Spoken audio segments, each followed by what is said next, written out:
Hello everyone. तो start करते हैं हम आज की क्लास से। लास्ट क्लास में हमने देखा था, लास्ट क्लास में हमने सेक्शन 3 से स्टार्ट करा था। सेक्शन 4 पर हम गए थे। सेक्शन 4 के पार्ट 1 को हमने डिस्कस कर लिया था। सेक्शन 4 के पार्ट 1 को हमने डिस्कस कर लिया था। इसको इंस्टेंटेनियस रूल को हमने डिस्कस कर लिया था लास्ट क्लास में कंप्लीटली। सेकेंड रूल हमारा रहता है, ये हमें आज देखना है, पोस्टल रूल क्या होता है। ठीक है, ये दो कंडीशन देखनी है और ये सिचुएशन है जो मैंने आपको लास्ट क्लास में बताई थी। ये इशू मैंने आपको लास्ट क्लास में बताया था, इसको हम डील करेंगे आज। दूसरी जो सिचुएशन थी हम देख चुके हैं कल ही, ये केस देख चुके हैं। भगवान दास वर्सेस गिरधारी लाल का केस हम लास्ट क्लास में देख चुके हैं। ठीक है, तो एक बार ये सिचुएशन मैं आपको रिवाइज करा देता हूँ। एक बार ये सिचुएशन मैं आपको दोबारा से बता देता हूँ, बल्कि इससे पहले हम एक बार चलो सिचुएशन ही देख लेते हैं, बेरेक्ट बाद में पढ़ेंगे। After this we will look into the बेरेक्ट। After this we will read बेरेक्ट। तो एक पर्सन है ए, एक पर्सन है ए, एक है बी। ए बी को एक प्रपोजल सेंड करता है। ए बी को एक प्रपोजल देता है। ए बी को एक प्रपोजल देता है। सपोज ये प्रपोजल दिया है बी को 1 तारीख को। 1 तारीख को ए ने इसको सेंड करा है। ए ने प्रपोजल सेंड करा है 1 तारीख को। बी को ये प्रपोजल रिसीव होता है। मैं आपको बहुत इजी लैंग्वेज में समझाने की कोशिश कर रहा हूँ ये part, otherwise this part is very technical, but I am trying to teach you in the easiest possible manner. तो मैं आपको बहुत इजी लेमैन लैंग्वेज में आपको ये पार्ट समझा रहा हूँ। इसके बाद हम डायरेक्ट रीडिंग करेंगे तो आपको इजीली समझ आ जाएगा। ए ने एक प्रपोजल 1 तारीख को सेंड करा बी को, पोस्ट के थ्रू सेंड करा। कैसे सेंड करा? पोस्ट के थ्रू। तो बी को रिसीव कब होगा? वो 1-2 दिन का टाइम लग जाएगा पोस्ट में। स्पीड पोस्ट के थ्रू भी सेंड करते हो तब 1-2 दिन का टाइम तो लग ही जाता है। तो बी को वो रिसीव होता है, सपोज बी को रिसीव हुआ वो प्रपोजल 3 तारीख को। 3 तारीख को देखो, प्रपोजल, एक्सेप्टेंस, ये सब हम कर चुके हैं अपनी अर्लियर क्लासेस में। मैं आपको बहुत डिटेल में सब कुछ समझा चुका हूँ। प्रपोजल, एक्सेप्टेंस, सब कुछ, प्रॉमिस, सब कुछ समझा चुका हूँ मैं आपको। तो आई होप आपने अर्लियर वीडियोस देखे होंगे, उसके बाद आप ये वीडियो देख रहे होंगे। ए ने बी को सेंड किया 1 तारीख को, बी को रिसीव हो गया 3 तारीख को। ठीक है, बी ने जो अपना लेटर ऑफ एक्सेप्टेंस है, बी ने जो अपना लेटर ऑफ एक्सेप्टेंस है, सपोज बी ने उसको एक्सेप्ट करा और बी ने 4 तारीख को अपना लेटर ऑफ एक्सेप्टेंस पोस्ट कर दिया। अपना लेटर ऑफ एक्सेप्टेंस आप इसको बोल सकते हो, इसको पोस्ट कर दिया बी ने। तो अब ये भी 1-2 दिन लगाएगा। तो 4 तारीख को बी ने उसको एक्सेप्ट किया और पोस्ट कर दिया। सेम डे को 4 तारीख को पोस्ट कर दिया। अब ये जो पोस्ट है ये पहुंचता है ए के पास 6 तारीख को। 6 तारीख को ए के पास पहुंचता है। ठीक है, सिंपल सिचुएशन है। 4 डेट है, जिस दिन प्रपोजल सेंड किया, जिस दिन प्रपोजल रिसीव हुआ, जिस दिन एक्सेप्टेंस सेंड किया, जिस दिन सेंड किया था उसी दिन एक्सेप्ट किया था, और जिस दिन ए को रिसीव हुआ। तो 4 डेट हो गए हमारे पास, 1, 3, 4, 6। हम इसको दोबारा से नीचे बना लेते हैं, या हम इसको फ्रेश बना लेते हैं। ये ए है, ये बी है। प्रपोजल कब सेंड किया था? 1 तारीख को। रिसीव कब हुआ था? 3 तारीख को। ठीक है, ये प्रपोजल सेंड किया था। यहां पर इस दिन रिसीव हुआ। ठीक है, 4 तारीख को नेक्स्ट डे बी ने उसको एक्सेप्ट किया एंड उसको पोस्ट किया, ठीक है ना। तो 4 तारीख को बी ने उसको एक्सेप्ट करके पोस्ट कर दिया। अब ये रिसीव होता है ए को 6 तारीख को रिसीव होता है ए को, ठीक है। ए ने बी को प्रपोजल भेजा था, बी ने उसको वापस एक्सेप्टेंस भेजा है, ठीक है। अब इशू है, इशू क्या है इसमें कि ए का जो प्रपोजल था वो किस दिन माना जाएगा बी को रिसीव हुआ। वो हमने देखा था सेक्शन 4 पैरा 1 में, किस दिन होगा, द डे, किस दिन होगा वो मैं आपको दिखा देता हूं, the day it comes to the knowledge, ये रहा, communication of proposal is complete when it comes to the knowledge of the person to whom it is made. तो इसके अकॉर्डिंगली किस दिन आया बी के नॉलेज में, 3/1 को। इस दिन सेक्शन 4A के अकॉर्डिंगली, सेक्शन 4A के अकॉर्डिंगली प्रपोजल हो गया कंप्लीट, ठीक है। एक्सेप्टेंस कब कंप्लीट होगा, अब एक्सेप्टेंस इस दिन कंप्लीट होगा या फिर इस दिन कंप्लीट होगा, जिस दिन बी ने उसको एक्सेप्ट किया या फिर जिस दिन वो ए के पास रिसीव हुआ। When can you say that the proposal is accepted, when can you say that the proposal is accepted, किस दिन एक्सेप्ट माना जाएगा, 4 तारीख को या 6 तारीख को। अब आप उस सिचुएशन, अब आप उसको देखो, बेयर एक्ट को देखते हैं एक बार, बेयर एक्ट क्या कहता है, मैं आपको दिखाता हूं। मैंने इसको 2 पार्ट्स में डिवाइड किया था बेयर एक्ट को। हमारे पास सेक्शन 4 जो है पार्ट पैरा बी, सेक्शन 4 के पैरा 2 में पोस्टल रूल की बात करता है, जो कहता है एज अगेंस्ट प्रपोजर कब होगा और एज अगेंस्ट एक्सेप्टर कब होगा। 2 बात, ये जो सेम पॉइंट मैंने रेज किया है, सेम पॉइंट कि कब माना जाएगा कि प्रपोजर बाउंड हो गया, ये प्रपोजर बाउंड कब माना जाएगा, और कब माना जाएगा कि एक्सेप्टर बाउंड हो गया, as against proposer, as against acceptor, ठीक है। तो क्या हम ये कह सकते हैं कि जिस दिन बी ने एक्सेप्ट किया यहां पर ए बाउंड हो गया, या फिर ए यहां पर बाउंड होगा। इशू समझे आप, क्वेश्चन समझे मेरा।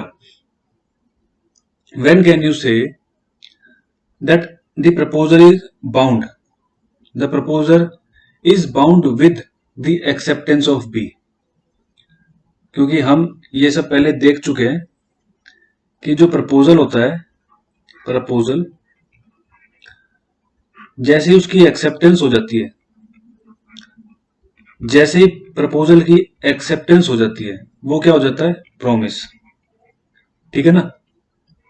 जैसे ही प्रपोजल की एक्सेप्टेंस, ये प्रपोजल हम पहले कंप्लीट डिटेल लेक्चर्स में देख चुके हैं इस अर्लियर वीडियोस में, और ये एक्सेप्टेंस भी हम देख चुके हैं, ये हम कर चुके हैं अपनी पहली वीडियोस में।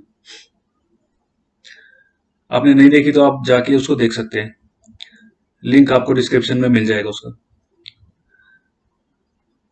तो अब आप क्वेश्चन समझे मेरा कि जहां पर एक्सेप्टेंस होगी, अब पहले ये समझो कि जरूरी क्यों हमें ये फाइंड क्यों करना है कि एक्सेप्टेंस कहां हुई है, इससे क्या फर्क पड़ता है एक्सेप्टेंस कहां हुई है, कहीं भी हुई है, अल्टीमेटली कॉन्ट्रैक्ट हो गया ना। इससे फर्क क्या पड़ता है मैं बताता हूं आपको। जिस जगह पर एक्सेप्टेंस हुई होगी ना, पोस्टल रूल में, इंस्टेंटेनियस रूल में क्या था कि जिस जगह पर सुनाई दिया था, जिस जगह सुनाई दिया था उस जगह कॉन्ट्रैक्ट क्रिएट होता है, और कॉन्ट्रैक्ट क्रिएट होता है मतलब उस जगह पर कॉज ऑफ एक्शन अराइज होगा, और कॉज ऑफ एक्शन अराइज होगा मतलब उसी जगह पर जुरिस्डिक्शन लाई करेगी सूट फाइल करने की, ठीक है।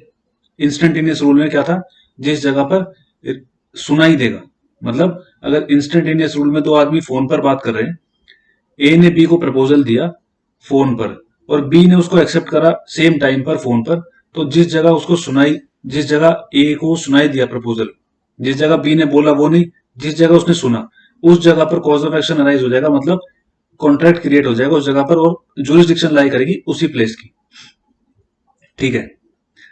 बट पोस्टल रूल में ये नहीं है। पोस्टल रूल में क्या होगा, अब आप समझिए कि हमें ये फाइंड क्यों करना है। पहली बात तो कि किस जगह पर जुरिस्डिक्शन लाई करेगी, किस जगह पर एक्सेप्टेंस मानी जाएगी, कहां पर मानी जाएगी। आप इसमें ये मान सकते हो सपोज कि ए दिल्ली में है, तो आपको बेटर अंडरस्टैंड होगी। ए दिल्ली में मान सकते हो और बी को सपोज जयपुर में, B suppose in Jaipur.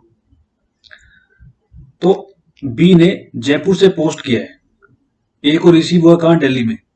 Now you tell me where will you say that at this place the contract is created.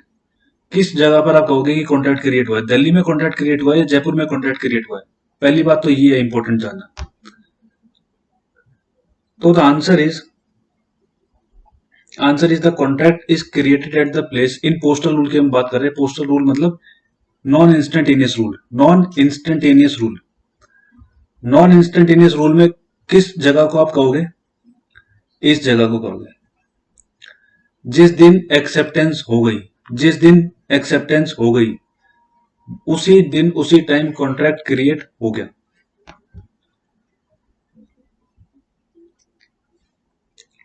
Proposal था, प्रपोजल के बाद एक्सेप्टेंस। एक बात ध्यान रखना, जैसे ही एक्सेप्टेंस हो जाती है कॉन्ट्रैक्ट क्रिएट हो जाता है, उसके बाद क्या हो रहा है, इमटेरियल। उसके बाद क्या हो रहा है, इमटेरियल। तो इस केस में जैसे आप देख सकते हो, एज यू कैन सी, इस केस में 4 तारीख को बी ने एक्सेप्ट कर लिया था। On 4 January be accepted the proposal of A, be accepted the proposal of A, thereby concluding the contract at Jaipur, which means that Jaipur will be having the jurisdiction. Jaipur, the case, if a dispute arises between A and B, then the case will be filed at which place? The case will be filed at Jaipur, not at Delhi. Jaipur will be having the jurisdiction as per section jurisdiction कहां पर मैंने बताई थी last class में आपको, jurisdiction कहां like करती है। आपको कॉन्ट्रैक्ट एक्ट में कहीं भी जुरिस्डिक्शन का मैटर नहीं मिलेगा, जुरिस्डिक्शन का कोई प्रोविजन आपको नहीं मिलेगा। जुरिस्डिक्शन कहां पर लाई करती है, कहां पर आपको फाइल करना है केस, ये आपको मिलेगा सेक्शन 20C में। कहां का section 20C, civil procedure code का, जो आपको बताता है कि कॉज ऑफ एक्शन के केस में सूट कहां पर लाई होगा और उसके अकॉर्डिंगली कॉन्ट्रैक्ट क्रिएट कहां हुआ है। कॉन्ट्रैक्ट क्रिएट हुआ है जयपुर में, बिकॉज एक्सेप्टेंस कहां हुई है, जयपुर में। एक्सेप्टेंस हमेशा इस पोस्टल रूल में एक्सेप्टेंस आप हमेशा वहां पर मानोगे जहां पर एक्चुअल में ये एक्सेप्टेंस हुई है, जहां से ये पोस्ट हुआ है, जहां पर ये वाली स्टेज हुई है ना, जहां पर एक्सेप्टर ने उसको एक्सेप्ट कर लिया। बिकॉज सेम टाइम पर तो इस कंडीशन में, इस सिचुएशन में पोस्टल रूल में सेम टाइम पर पॉसिबल नहीं है कि आपने उसको एक्सेप्ट करा और उसको पता चल गया। It will take some time, but this is the rule. देखो एक बात, देखो आप एक बात बहुत क्लियर तरीके से आप समझ लो, that you will find some provision very absurd in law. Law में आपको कुछ प्रोविजन ऐसे लगेंगे, आपको लगेगा कि ये गलत है, ये ऐसा नहीं होना चाहिए, वो होना चाहिए, ये होना चाहिए। But take it very simple, take it very straight, कि अगर लॉ में कोई रूल है तो आपको उसको वैसे ही पढ़ना पड़ेगा जैसे वो है। अगर ये कहता है कि ये एक्सेप्टेंस इस प्लेस पर हुई है, तो आप उसमें if and but, you cannot do any if and but in this case. आपको चाहिए गलत लग रहा हो, चाहिए सही लग रहा हो, that does not matter. What matter is what is the law. और लॉ बात करता है, लॉ कहता है कि ये प्लेस जो होगी ना, जिस प्लेस पर पोस्टल रूल में जिस प्लेस पर एक्सेप्टेंस हुई है, प्रैक्टिकली एक्सेप्टेंस हुई है, उस प्लेस को हम कहेंगे place of jurisdiction. Place of jurisdiction, the place where the contract was entered into, जिस जगह पर कॉन्ट्रैक्ट एंटर हुआ। ठीक है, किस जगह पर हुआ कॉन्ट्रैक्ट, इस जगह पर हुआ। तो अब देखो मैं आपको हाईलाइट कर देता हूं, इस जगह पर क्या हो गया, इस जगह पर हो गया कॉन्ट्रैक्ट कंक्लूड। इसका क्या मतलब हुआ, इसका मतलब हुआ जैसे ही बी ने एक्सेप्ट करा, जैसे ही बी ने इस ऑफर को एक्सेप्ट करा, तो ए हो गया बाउंड, ए हो गया बाउंड 4 तारीख को, 4 तारीख को ए हो गया बाउंड, मतलब now A cannot revoke, A cannot revoke his proposal, now A cannot revoke his proposal, A वापस नहीं जा सकता अब, ठीक है ना। प्रपोजल का क्या हो गया एक्सेप्टेंस, और एक्सेप्टेंस से क्या हो गया प्रॉमिस, प्रॉमिस क्रिएट हो गया। That means now A can not revoke, A के पास रिवोकेशन की पावर कब तक थी 4 तारीख तक, 4 तारीख तक। एक्सेप्टेंस से पहले ए रिवोक कर सकता था अपने ऑफर को, कभी भी अपने प्रपोजल को कभी भी रिवोक कर सकता था वो। ए चाहता तो 1 तारीख से लेके 4 तारीख तक कभी भी अपने प्रपोजल को रिवोक कर सकता था। रेवोकेशन यहां पर पोस्ट कर देता, सपोज वो 2 तारीख को रेवोकेशन को पोस्ट कर देता, और वो रेवोकेशन इस टाइम पीरियड से एक्सेप्ट करने से पहले उसको बी को रिसीव हो जाता, तो इसको हम मान लेते रिवोकेशन हो गया, ठीक है। बट ए ने ऐसा नहीं किया, तो 4 तारीख को क्या हो गया acceptance, and with acceptance it becomes promise, and with promise ultimately that will conclude into a contract, ठीक है। ये तो हो गया ए बाउंड, ए हो गया बाउंड, ए का बाउंड हुआ जैसे ही बी ने उसको एक्सेप्ट कर लिया। अब बी बाउंड कब होगा, बी को आप कब बोलोगे कि बी बाउंड हो गया है, क्या इस दिन एक्सेप्टेंस पे बी बाउंड हो गया, नो, बी यहां पर बाउंड नहीं होता है, क्योंकि at this time, at this moment A is unaware whether his proposal is accepted और नॉट।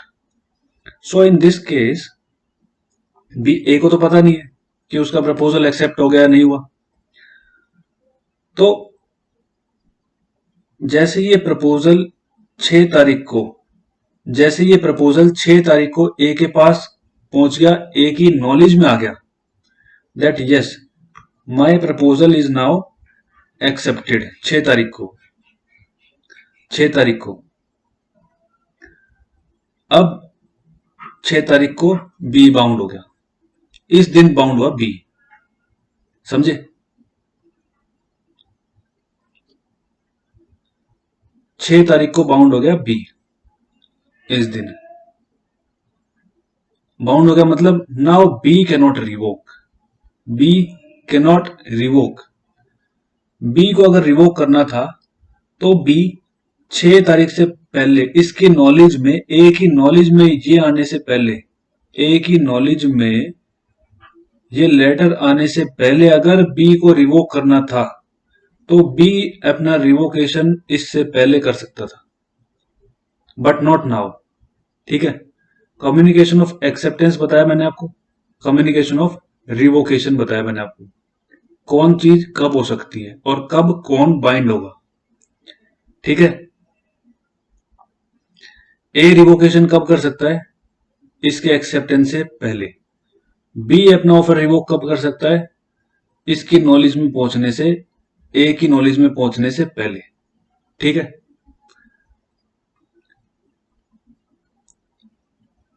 बी का एक्सेप्टेंस कब माना जाएगा 4 तारीख को, 4 तारीख को कॉन्ट्रैक्ट कंक्लूड हो गया। On 4 January the contract, the proposal which A sent to B, A sent the proposal on 1st January, it was received on 3rd January, and B accepted the proposal on 4th January, meaning thereby the proposal was deemed to be accepted, proposal not deemed, actually it was accepted on 4th January. This will mean that the contract is actually concluded on 4th January, and now after accepting, A will not be having any opportunity to revoke his proposal, which he had sent, which he had, the opportunity he had before the acceptance made by B. So, अब इस situation में आप देखो, मैंने आपको बता दिया, ये एक्सेप्टेंस बता दिया, रिवोकेशन बता दिया, कब होगा कब नहीं होगा, जुरिस्डिक्शन कहां पर लाई करेगी, एज अगेंस्ट ए कब होगा, एज अगेंस्ट बी कब होगा, ठीक है। एज अगेंस्ट ए कब होगा, एज अगेंस्ट बी कब होगा, ठीक है ना। एक बार बेरक पढ़ते हैं हम, एक बार बेरक पढ़ते हैं, आपको और क्लियर हो जाएगी ये बात। यहां से देखते हैं द कम्युनिकेशन ऑफ एक्सेप्टेंस, पहले एक्सेप्टेंस देखते हैं, is complete as against the proposer, proposer कौन था, A, when it is put in a course of transmission to him so as to be out of the power of the acceptor, so as to be out of the power of the acceptor। इसका simple मतलब ये है, इसका simple मतलब ये है कि इसका सिंपल मतलब ये है कि प्रपोजर कौन है, प्रपोजर है A sorry. The communication of acceptance is complete, acceptance की कम्युनिकेशन कब कंप्लीट होगी, प्रपोजर के अगेंस्ट में, ए कब बाउंड होगा, as against the proposer when it is put in a course of transmission to him so as to be out of the powers of the acceptor, जैसे ही acceptor की power से out हो जाएगी चीज, मैंने आपको बताया नहीं था, जैसे ही एक्सेप्टर की पावर से आउट हो जाएगी, जैसे ही बी ने यहां पर इसको 4 तारीख को पोस्ट कर दिया, अब ये बी की पावर से बाहर हो गई चीज, बी की पावर से बाहर हो गई ना अभी चीज। ये पोस्ट ऑफिस है, इस पोस्ट ऑफिस में जाके बी ने इसको पोस्ट कर दिया और बी अपने घर पर आ गया। तो अब प्रैक्टिकल सिचुएशन में, नॉर्मली सिचुएशन में अब आप ये कहो कि वो वहां जाकर उसको रुकवा सकता है, वो उस रास्ते में रोक लेगा, I am not talking about all those things. Simple language में आपने जैसे उसको पोस्ट किया, now you can not, now the thing is out of your power, अब ये आपकी पावर से बाहर हो चुकी है। तो अब आपकी पावर से ये चीज बाहर हो चुकी है, तो अब इस केस में बाउंड हो गया ए प्रपोजर, ए कौन है, प्रपोजर। ये चीज यहां पर लिखी हुई है, as against the proposer when it is put in a course of transmission, put in a course of transmission का मतलब आपने उसको पोस्ट कर दिया है, so as to be out of the power of acceptor, जैसी वो एक्सेप्टर की पावर से आउट हो गई है। अब बी ने उसको पोस्ट कर दिया है, बी की पावर से हो गई बाहर, बी की पावर से बाहर का मतलब contract concluded, it is deemed to be accepted, it is practically accepted and now A is bound. तो ए की बात हो गई एज अगेंस्ट दी प्रपोजर, ये समझ आ गई बात। अब एक्सेप्टर का बाउंड होगा, बी का बाउंड होगा, मैंने आपको बताया बी का बाउंड होगा when it comes to the knowledge of the proposer, when it comes to the knowledge of the proposer, जैसे उसका ये का बाउंड होगा जब ये इसकी नॉलेज में आ जाए। 6 तारीख को इसकी नॉलेज में आ गया, ए की नॉलेज में, 6 तारीख को ए की नॉलेज में आ गया, अब बाउंड हो गया बी। ठीक है, आगे बात करते हैं रिवोकेशन की। Communication of revocation is complete, revocation कब कंप्लीट होगा, रिवोक करना है अपना ऑफर, प्रपोजल रिवोक करना है, मैंने प्रपोजल दिया था, बाद में मेरे को समझ आई चीज कि नहीं, मेरे को इसको इससे कोई बेटर डील मिल रही है, या मेरे को इसके इस पर्सन के साथ ये कॉन्ट्रैक्ट नहीं करना, whatever the reason is, the communication of revocation is complete, कब कंप्लीट होगी, as against the person who makes it, as against the person who makes it, when it is put in the course of transmission to the person to whom it is made, when it is put in course of transmission to whom it is made so as to be out of the power of the person to whom it is, to whom to who sorry, so as to be out of the power of the person who makes it। ठीक है ना, who makes it, वही बात, एक को revoke करना है तो कब तक रिवोक कर सकता है, तब तक जब तक बी उसको एक्सेप्ट ना कर ले, as against the person who makes it when it is put in the course of transmission of in the course of transmission to the person to whom it is made so as to be out of the power of the person to who makes it। इसका हम एक दो example भी देख लेंगे, but जो मैंने आपको बताया, आप इस चीज को ध्यान में रखो, रिवोकेशन अगर ए को रिवोक करना है तो कब तक कर सकता है, बी के एक्सेप्टेंस से पहले, बी को रिवोक करना है तो कब तक कर सकता है, इसकी नॉलेज मानने से पहले,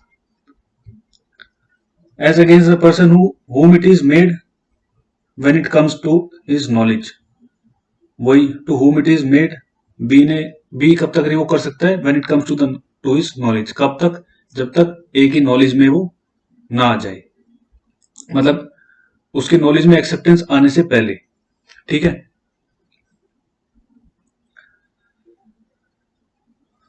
अब एक केस बता देता हूं मैं आपको, एक छोटा सा केस है। केस में क्या हेल्ड हुआ था वही बता रहा हूं। Adams versus लिंडसन। ईयर इसका मेरे पास लिखा नहीं हुआ, आप उसको इंटरनेट पर चेक कर सकते हो। इसमें पोस्टल रूल हेल्ड हुआ था, इसमें पोस्टल रूल को हेल्ड किया गया था। पोस्टल रूल इस केस से आया था। ठीक है, ठीक है। According to this rule, if the acceptance is sent by post और टेलीग्राम, अगर पोस्ट या टेलीग्राम, टेलीग्राम भी एक वे ऑफ कम्युनिकेशन था अर्लियर टाइम्स में। आज वाला टेलीग्राम वो मोबाइल वाला टेलीग्राम एप्लीकेशन मत सोचना, पहले चलता था टेलीग्राम, ये उसकी बात कर रहे हैं। According to this rule, if the acceptance is sent by post और telegram, the acceptance is effective. Acceptance कब इफेक्टिव होगी? पोस्ट और टेलीग्राम से अगर सेंड किया गया है तो एक्सेप्टेंस कब मानी जाएगी? When the letter is posted और telegram is handed over for transmission to the offeror, the acceptance is effective. Acceptance कब इफेक्टिव होगी? Acceptance when the letter is posted, जैसे लेटर पोस्ट हो गया, एक्सेप्टेंस की बात कर रही है, एक्सेप्टेंस की, ठीक है ना। तो एक्सेप्टेंस कब मानी जाएगी? जैसी लेटर पोस्ट हो गया 4 तारीख को। The acceptance of effective, the acceptance is effective when the letter is posted और the telegram is handed over for transmission to the offeror. जैसे मतलब बी के पावर से चीज बाहर गई उसको बोलेंगे एक्सेप्टेंस हो गई। अब ए हो गया बाउंड, ठीक है ना। तो जो सेक्शन 4 पैरा 2 है वो बेस्ड किस पर है? इंग्लिश लॉ पर बेस्ड है वो, ठीक है। तो अब इसमें आप इससे आपको क्या पता चला कि सबसे पहले बाउंड कौन होता है? Who is bound first? सबसे पहले बाउंड होगा प्रपोजर, इंडियन केस में सबसे पहले बाउंड होगा प्रपोजर, उसके बाद बाउंड होगा एक्सेप्टर। एक्सेप्टर जब तक ए की नॉलेज में उसकी एक्सेप्टेंस नहीं आती जब बाउंड होगा, और जैसे ही एक्सेप्टेंस हो गई तो प्रपोजल, जो प्रपोजर है ए, वो हो गया बाउंड, ठीक है ना। दोनों एक साथ बाउंड नहीं होते इस केस में। इंस्टेंटेनियस रूल में दोनों एक साथ बाउंड हो रहे थे। इसमें बी के पास भी अपॉर्चुनिटी है कि वो अपने ऑफर को रिवोक कर सके और ए के पास भी अपॉर्चुनिटी है कि वो अपने ऑफर को रिवोक कर सके। बोथ द पार्टीज है इक्वल अपॉर्चुनिटी, दोनों पार्टी के पास अपॉर्चुनिटी है, ठीक है ना। अकॉर्डिंग टू मुल्ला आप इसमें एक चीज लिख सकते हो, एक और लाइन में आपको अकॉर्डिंग टू मुल्ला बता देता हूं। आप ये लिख सकते हो according to Mulla, according to Mulla, Mulla is a author jurist, मैं आपको बता चुका हूं पहले, is a very renowned and very famous author and jurist. According to Mulla, this rule is justified, this rule is justified not on the basis of, not on the basis of logic, not on the basis of logic but commercial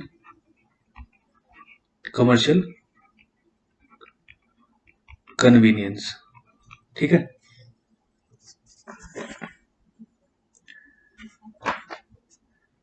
एक case और है इसमें, but I am thinking कि हम next class में उसको कर लें तो ज्यादा बेटर होगा। अभी आप इसको रिवाइज कर लो, ज्यादा बेटर होगा।